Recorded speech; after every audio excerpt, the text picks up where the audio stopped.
최신 아키텍처 유형들을 좀 보는 건데요. MSA 정도만 좀 보고 가면 마이크로 서비스 아키텍처라고 얘기를 해요. 하나의 큰 애플리케이션을 여러 개의 작은 마이크로 서비스 단위로 나뉘어서 변경과 조합이 가능하도록 만든 아키텍처라고 얘기합니다. 소아랑 좀 주로 많이 비교를 하는데 소아는 뭐냐면 서비스 지향 아키텍처예요. 그래서 필요한 서비스들을 모으고 모아서 뭔가 소프트웨어를 만들어내는 거라고 생각하시면 좋을 것 같은데 이 마이크로 서비스 아키텍처는 이 서비스 지향 아키텍처에서 서비스 단위보다도 더 잘게 쪼갠 거예요. 그럼 마이크로 서비스라는 건 뭐냐? 쿠팡 예시를 요 그림을 빗대서 설명을 좀 드려볼게요.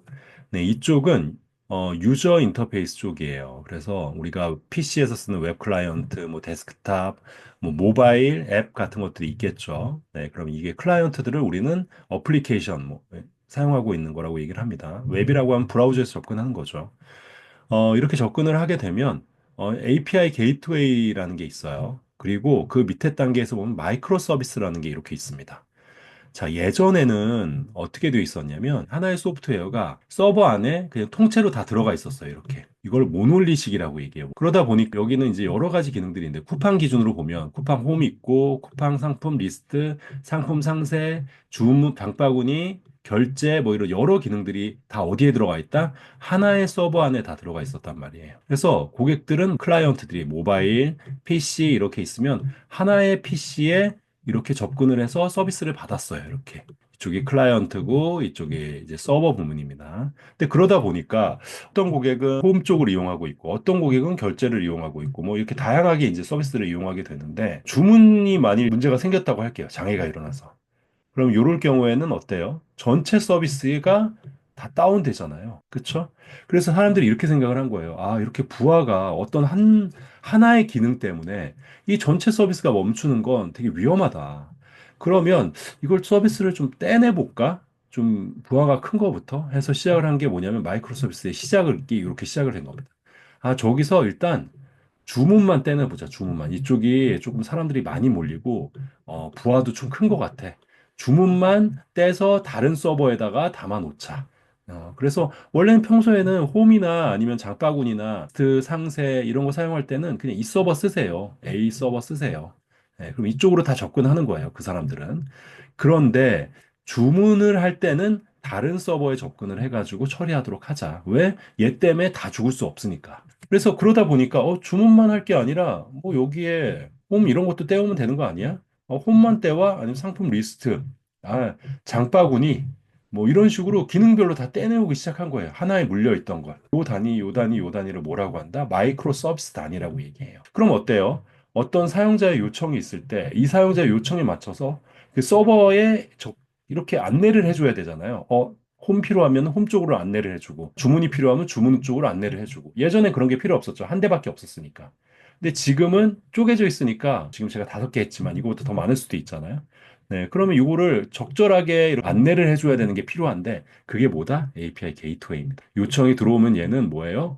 홈이 필요하시다고요? 그러면 홈 마이크로 서비스 쪽으로 요청을 하는 거예요. 네. 그럼 여기서 또 응답을 하면 얘가 응답된 내용을 이제 모바일에 표현을 해주는 거죠. 네, 이런 식으로.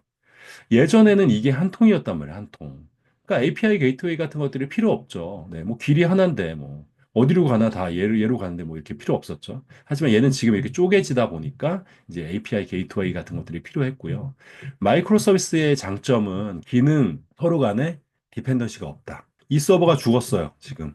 나머지 서버에 문제가 있다, 없다? 없다. 정상적인 운영이 가능하다. 네, 그렇죠? 네. 이 서버가 죽어도 네, 정상적인 운영이 가능하다. 이렇게 가용성을 조금 반영할 수 있다는 부분들이 있고요. 예전에는 이렇게 한 통에 이렇게 있다 보니까 소스가 다 묶여 있었단 말이에요. 소스라는 얘기는 코드, 개발 코드를 얘기합니다.